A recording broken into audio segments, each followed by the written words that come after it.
আসসালামু আলাইকুম। বাংলা সংবাদে আপনাদের সবাইকে স্বাগত জানাচ্ছি। আমি ফিরোজ তোহা। শুরুতেই বিআর বেকাবলস সংবাদ শিরোনাম। বাংলাদেশের সর্বশেষ গুরুত্বপূর্ণ আপডেট সংবাদে আপনাকে স্বাগত। শুরুতেই সংবাদ শিরোনাম, পরে বিস্তারিত। প্রথমেই জানাবো আমাদের হাতে থাকা সর্বশেষ গুরুত্বপূর্ণ সবথেকে তাজা আপডেট সংবাদ। ঢাকা বিশ্ববিদ্যালয়ের শিক্ষার্থী সাম্য হত্যা মামলায় 7 জনের বিরুদ্ধে চার্জশিট। ঢাকা বিশ্ববিদ্যালয় আন্তর্জাতিক সম্পর্ক বিভাগ 2018-19 শিক্ষাবর্ষের ছাত্র এবং রহমান হল ছাত্রদলের সাহিত্য প্রকাশনা সম্পাদক SM শাহরিয়ার আলম সাম্য হত্যা মামলায় 7 জনকে অভিযুক্ত করে আদালতে অভিযোগপত্র দাখিল করেছে মামলা তদন্ত সংস্থা ঢাকা মহানগর পুলিশ ডিএমপির গোয়েন্দা শাখা ডিবি। এরপর জানাবো শাহজালালের কার্গো ভিলেজ থেকে অস্ত্র গোলাবারুদ লুটপাট ইস্যুতে সংশ্লিষ্টদের মুখে তালা। হজরত শাহজালাল আন্তর্জাতিক বিমানবন্দরে আগুনে ক্ষতিগ্রস্ত কার্গো ভিলেজে স্ট্রং ভল্টের তালা ভেঙে অস্ত্র লুটপাট করার ঘটনা নিয়ে চলছে তোলপাড়। গুঞ্জন উঠছে তালা ভেঙে লুট হয়েছে আমদানি করা ভারী কয়েকটি অস্ত্র এবং গোলাবারুদ। তবে এই তালা ভাঙা নিয়ে কোনো সংশ্লিষ্ট ব্যক্তি মুখ খুলছেন না। বিশ্লেষকরা বলছেন বিষয়টি বিমানবন্দরের দায়িত্বরত স্পষ্ট না করায় উঠেছে নিরাপত্তার প্রশ্ন। এর দায়ভার কোনোভাবেই এড়াতে পারবে না কেউই। এদিকে বিএনপি নেতা রিজভীর পায়ে ধরে সালাম করা সেই পুলিশ সদস্য ক্লোজড। বাংলাদেশ জাতীয়তাবাদী দল বিএনপির জ্যেষ্ঠ যুগ্ম মহাসচিব অ্যাডভোকেট রুহুল কবির রিজভীর পা ধরে সালাম করা ঢাকার ট্রাফিক মিরপুর বিভাগের মিরপুর জোনে কর্মরত পুলিশ সার্জেন্ট মোহাম্মদ আরিফুল ইসলামকে ক্লোজ করা হয়েছে। জানাবো গণভোটার নির্বাচন ফেব্রুয়ারির একই দিনে হতে হবে বললেন মির্জা ফখরুল। গণভোটার নির্বাচন ফেব্রুয়ারির একই দিনে হতে হবে এমন দাবি জানিয়েছেন বিএনপির মহাসচিব মির্জা ফখরুল ইসলাম আলমগীর। আজ জাতীয় বিপ্লব ও সংহতি দিবসে বিএনপির র্যালিপূর্ব সমাবেশে এই দাবি জানিয়েছেন তিনি। এবং সর্বশেষ জানাবো চাঁদপুরে আগুন নেভানোর সহজ পদ্ধতি আবিষ্কার। বিদ্যুতের কোনো সংযোগ ছাড়াই কেবল বিকল্প টাঙ্কিভর্তি পানি দিয়ে আগুন নেভানোর সহজ পদ্ধতি আবিষ্কার করেছেন আব্দুল আজিজ নামের এক ব্যক্তি। তিনি চাঁদপুরের কোচুয়া উপজেলা 10 নং গোহাট উত্তর ইউনিয়নের নাওলা গ্রামের বাসিন্দা। বর্তমান সময়ে যে কোনো অগ্নিকাণ্ডে এই পদ্ধতি ব্যবহার করলে অনেক উপকার হবে বলে মনে করেন তিনি। এই প্রযুক্তি ব্যবহার সবার সহযোগিতা চেয়েছেন আব্দুল আজিজ। প্রিয় দর্শক, এতক্ষণ শুনছিলেন সংবাদ শিরোনাম, এবারে বিস্তারিত। তবে তার আগে বন্ধুরা অনুরোধ থাকবে এই সংবাদটিতে একটি লাইক দিন। এই চ্যানেলে আপনি নতুন হয়ে থাকলে আমাদের সংবাদটি দেখতে দেখতে চ্যানেলটি সাবস্ক্রাইব করে রাখুন। কমেন্ট করে বন্ধুরা আপনার মূল্যবান মতামত জানিয়ে দিন আপনি বিশ্বের কোন দেশ থেকে বা বাংলাদেশের কোন স্থান থেকে আমাদের সংবাদটি দেখছেন এবং শুনছেন। আর বন্ধুরা সংবাদটি আপনার সোশ্যাল মিডিয়া ফেসবুকে শেয়ার করে বন্ধুদেরও দেখার সুযোগ করে দিন। গাজা যুদ্ধে আপনি যদি নিরীহ ফিলিস্তিনিদের ভালোবেসে থাকেন কমেন্টে ইয়েস লিখে বিশ্ববাসীকে জানিয়ে দিন। এবারে বিস্তারিত।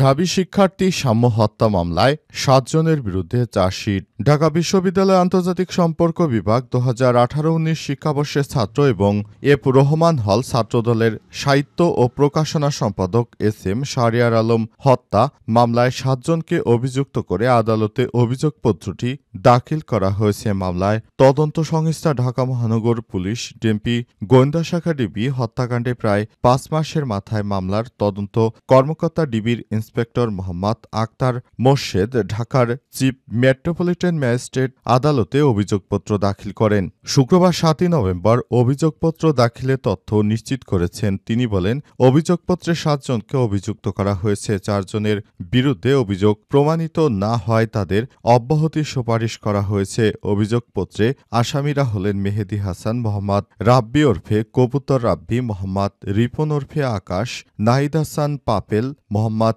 হৃদয় ইসলাম, মোহাম্মদ হারুনুর রশিদ সোহাগ ওরফে লম্বু সোহাগ, মোহাম্মদ রবিন। এরা সবাই মাদক কারবারি এবং তারা সবাইকে গ্রেপ্তারের কথা জানিয়েছে তদন্ত কর্মকর্তা।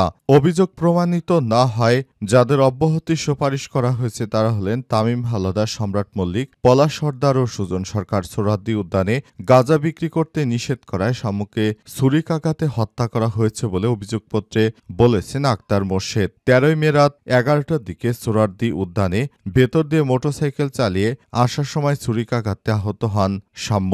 রাত 12টার দিকে রক্তাক্ত অবস্থায় বন্ধুরা সাম্যকে ঢাকা মেডিকেল কলেজ হাসপাতালে জরুরি বিভাগে নিয়ে এলে চিকিৎসক তাকে মৃত ঘোষণা করেন। এই ঘটনায় 14 মে নিহতের বড় ভাই শরীফুল ইসলাম সাবাক থানায় 10 থেকে 12 জনকে আসামি করে মামলা দায়ের করেন। শাহজালালে কার্গো ভিলেজ থেকে অস্ত্র গোলাবারুদ লুট ইস্যুতে সংশ্লিষ্টদের মুখে তালা। হজরত শাহজালাল আন্তর্জাতিক বিমানবন্দরে আগুনে ক্ষতিগ্রস্ত কার্গো ভিলেজের স্ট্রং ভল্টের তালা ভাঙা নিয়ে চলছে তোলপাড়। গুঞ্জন উঠেছে তালা ভেঙে লুট করা হয়েছে আমদানি করা ভারী কয়েকটি অস্ত্র ও গোলাবারুদ। তবে এই তালা দিয়ে যে কোনো সংশ্লিষ্ট সকলের মুখ বন্ধ। বিশ্লেষকরা বলছেন বিষয়টি বিমানবন্দরের দায়িত্বরত স্পষ্ট না করায় উঠছে নিরাপত্তার প্রশ্ন।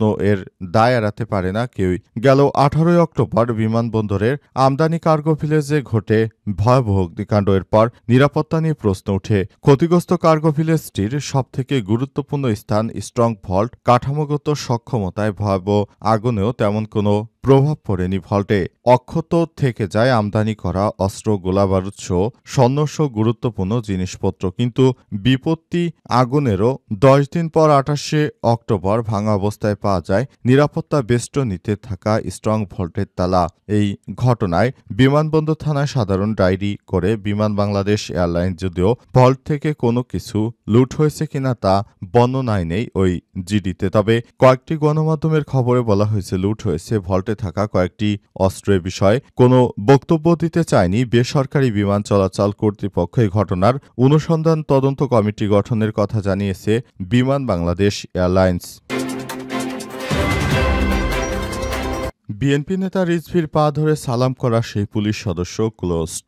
বাংলাদেশ জাতীয়তাবাদী দল বিএনপির জ্যেষ্ঠ যুগ্ম মহাসচিব রুহুল কবির রিজভীর পা ধরে সালাম করা ঢাকার ট্রাফিক মিরপুর বিভাগের সেই কর্মরত পুলিশের সার্জেন্ট মোহাম্মদ আরিফুল ইসলামকে ক্লোজ করা হয়েছে। শুক্রবার 7 নভেম্বর ঢাকা মেট্রোপলিটন পুলিশের উপ police commissioner traffic Mirpur Gautam Kumar Biswas স্বাক্ষরিত এক অফিস আদেশে তাকে ক্লোজ করা হয়। আদেশে বলা হয়েছে ঢাকা মেট্রোপলিটন পুলিশ ঢাকার ট্রাফিক মিরপুর বিভাগের মিরপুর ট্রাফিক জোনে কর্মরত সার্জেন্ট মোহাম্মদ আরিফুল ইসলামকে বিপি নম্বর 9215174132 ঊর্ধ্বতন কর্তৃপক্ষকে অবগত করে প্রশাসনিক কারণে অত্র বিভাগ হতে ডিএমপি ঢাকা সদর দপ্তর ও প্রশাসন বিভাগে সংযুক্ত বা ক্লোজ করা হলো। এতে আরও বলা হয়েছে এই আদেশ অবিলম্বে কার্যকর করা হবে। এর আগে দুপুরে বিএনপি নেতা রিজভী একটি প্রোগ্রাম শেষে গাড়িতে উঠতে গেলে ওই পুলিশ সদস্য তার পা ধরে সালাম করেন। এই ঘটনার একটি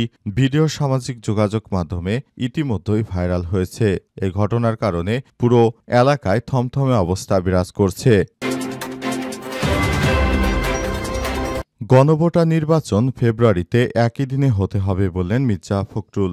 বিএনপির মহাসচিব মির্জা ফখরুল ইসলাম আলমগীর বলেছেন, আমরা সরকারকে জানিয়েছি নির্বাচন এবং গণভোট একই দিনে হলে সবথেকে ভালো, কারণ এর আগে যদি গণভোট হয়ে যায় সেটা জাতির জন্য অত্যন্ত দুঃখজনক একটি ব্যাপার হয়ে দাঁড়াবে বলে মন্তব্য করেছেন তিনি আরও বলেন, নতুন নির্বাচন করার জন্য আমরা মুখে আছি। অন্তর্বর্তীকালীন সরকার যে ফেব্রুয়ারির প্রথমার্ধে নির্বাচনের ঘোষণা দিয়েছেন সে সময়সূচি অনুযায়ী তখন নির্বাচন অনুষ্ঠিত হবে। নির্বাচনের মাধ্যমে ভোটদানের মাধ্যমে আমরা সবাই যার যার জায়গা থেকে প্রার্থী বেছে নিতে পারব। এজন্য সরকারকে ধন্যবাদ জানাই, কারণ এমন একটি নির্বাচন তিনি উপহার দিবেন সে বিষয়টি আমাদের অত্যন্ত ভালো একটি বিষয় হয়ে দাঁড়াবে। অন্তর্বর্তীকালীন সরকারকে বলবো, জুলাই সনদ আসলে নির্বাচনের দিন ছাড়া গণভোট করার বিষয় কোনো সিদ্ধান্ত তিনি নিতে পারেন না, কারণ এই বিষয়টি শুধুমাত্র রাজনৈতিক দলের সিদ্ধান্ত নেবে সনদের আইনি ভিত্তি দেয়া যাবে কিনা। যদি আইনি ভিত্তি না দেয়া যায় তাহলে কোনোভাবেই আমরা এই বিষয়গুলো মেনে নিতে পারি না। অন্তর্বর্তীকালীন সরকারকে বলবো, তাই আমাদের দাবি দেওয়া মেনে নিয়ে আপনি আইনি ভিত্তির জন্য গণভোটের আয়োজন করবেন, তবে সেটা হতে হবে নির্বাচনের সময় একই সময়ে। তাহলে দেশের জন্য সেই বিষয়টি খুবই ভালো একটি বিষয় হয়ে দাঁড়াবে বলে মন্তব্য করেছেন বিএনপির মহাসচিব মির্জা ফখরুল ইসলাম আলমগীর। তিনি আরও বলেছেন, আমরা চাই দেশটাকে সুন্দরভাবে সাজাতে, সেজন্য সরকার আমাদের সর্বাত্মক সহযোগিতা করবে, সেই প্রত্যাশার কথা জানিয়েছেন বিএনপির মহাসচিব মির্জা ফখরুল ইসলাম আলমগীর। তিনি বলেন, সরকার আমাদের নির্বাচনের সময় সর্বাত্মক সহযোগিতা করবে, সে লক্ষ্যে তিনি কাজ করছেন। আশা করছি এবারের নির্বাচনটা হবে ইতিহাসের সবথেকে সুষ্ঠু ও সুন্দর নির্বাচন।